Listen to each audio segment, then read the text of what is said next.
Hey, kia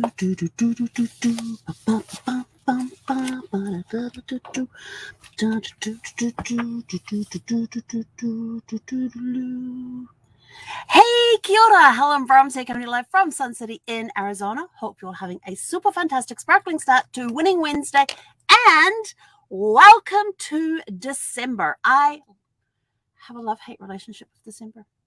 There are a lot of birthdays and wedding anniversaries in this month, including my birthday and my wedding anniversary. So it's a bittersweet month, and of course, it's Christmas, which I love to celebrate Christmas, and I know not everybody does, and I appreciate that. It's Hanukkah right now, so happy Hanukkah to all of my Jewish friends who are celebrating Hanukkah. What was I going to say? Oh, yes, so it's my birthday month.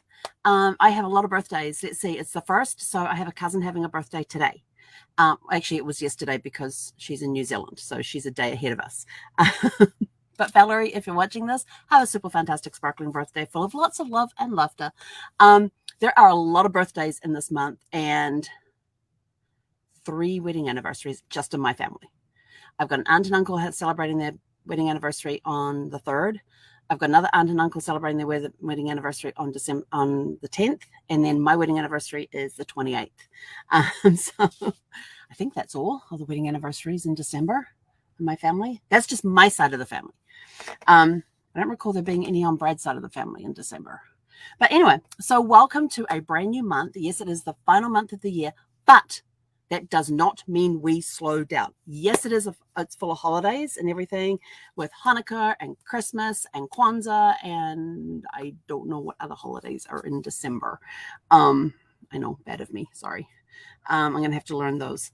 But, this is a month where there's a lot of different memories made. Families come together, whether you celebrate any of the holidays or not. It's a really cool month because most people think, oh, it's December, it's the end of the year, yeah, I can sit back. And I know in New Zealand and Australia as well, because it's summer down there right now, is they're getting ready, the kids are getting ready around the middle of December they'll be winding up their school year and breaking for their summer vacations. And most of them break for the summer, it's only like a 6-week vacation that they get. So you here in the States that get 10 weeks, consider yourselves very fortunate.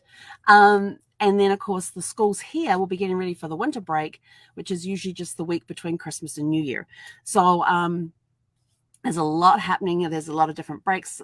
So my question for this month, keeping in mind that you have the religious holidays that are going on, and you also have New Zealand and Australia, the summer break, the summer vacation, and the winter vacation for all of the schools here in the States. What are some of your favorite holiday memories? So that's your question for the month, is what are some of your favorite holiday memories? So every day we're going to be asking that question, unless I decide to change it up a little bit, and you never know. So what are some of your favorite holiday memories, and start writing them down. And you'll find that one will trip another one, will trip another one, will trip another one, and you'll get this snowball effect coming, and soon you'll be writing about every vacation. I do have a funny story to tell you this morning. So last night I was sitting in the recliner, and I've come across this program called The Locator, and he is a guy who helps reunite families.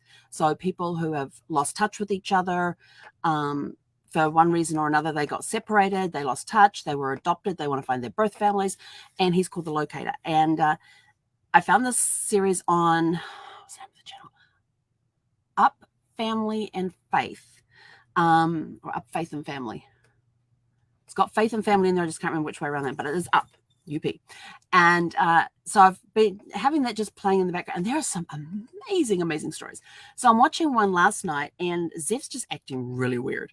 Like she goes into the bedroom, and then she comes out again, and she starts whining at me. So I give her scratches, give her lots of loving, play with her, tossing her toy around. She goes and chases it, and then she disappears for a few minutes, back into the bedroom again. Then she comes out again, and I'm like, "Are you trying?" It's like 8:30 at night. 8:30, yeah, 8:30. I'm like, "Are you trying to tell me it's bedtime?" And she'll start whining really heavily. And so I'm like, "Okay, well, I'll finish watching this episode, and then, and maybe watch a second one. They're only 20 minutes long, 22 minutes long. They're less than 25 minutes." And so I ended up finishing that one because it was almost at the end. I said, "Let me watch one more, and then we'll go to bed." So when that next episode ended, by now it's after 9 o'clock. So I thought, maybe I should go to bed, because I've been trying to get to bed earlier. And I've been succeeding pretty well, a little earlier every night. And so, of course, she disappears back into the bedroom again. So I go into the bedroom to get ready to go to bed, and sitting right on the edge of the bed is her blanket. And I'm like, what's this doing here? And it suddenly dawned on me is that when she went to bed, she wanted me to come to bed too and tuck her in. Because when it's cooler in the evenings at this time of the year, is I take that blanket and I throw it over her. So she's like snuggled underneath her blanket on her bed, on her nest that's made there on the bed. And I said, well, you telling me to come and tuck you in? And she just gives me this pathetic puppy dog look. It was the sad puppy dog look, like, well, what do you think? So she was acting really weird last night. And I said, do you want to go out? And she didn't react to that. So I knew that wasn't the thing. And it never dawned on me to say, oh, do you want me to come tuck you in? So now I have a signal that means if she starts acting this way again, go follow her into the bedroom and see if she wants to be tucked in. So she had actually pulled her blanket to the edge of the bed. So when I walked in, it was right there in front of me. Because I was walking up and going, what on earth is that on the bed? Because it's all dark in there. And I get there and it's her blanket. So she was trying to tell me to tuck her in. So my dog now likes getting tucked in. She doesn't want to wait till I come to bed. When she goes to bed, she wants me to go tuck her in. So lesson learned last night. But it was just so cute the way that she was acting up. She didn't want treats. Oh no, she did have a treat, because I have a way that I give her treats in the evening. Like I have these little tiny treats. They're like about this long, and they're little liver treats. They're really, really tiny. And it's good for training treats, because I usually get the big ones and then break them down into smaller pieces. Well, these are already the smaller pieces, so I don't need to break anything down. And so I hide a few around the RV, and then she gets a chew stick. And the chew stick's the last thing she gets. And then she'll lay there and either eat the chew stick, but she has to do tricks in order to get everything. And so when she finally lays down on the floor and I give her the chew stick, she'll either chew it for a little bit, then get up and go find all of her treats, or she'll sniff the chew stick, think about it, and then get up and go find all of her treats. But she very rarely finishes the chew stick before she goes finds the treat. So she's got her way, and then she goes scrambling all over the RV, because she knows they're in basically the same area. And she goes scrambling all over the RV looking for them, and then she'll come back and lay down and eat her chew stick. So So last night I didn't give her a chew stick, and I figured, oh, maybe that's what she's looking for. So she got a chew stick, and she ate that, no problem at all. But then she started acting weird again, and she wanted to be tucked in. So now I have a new thing. So anyway, holiday memories. What's some of my favorite holiday memories? Oh my gosh, so many. Because during that 6-week vacation, we would, my parents would pack up the caravan and would hitch it on the back of the car. So it's like a tow trailer camper. It had no bathroom facilities in it.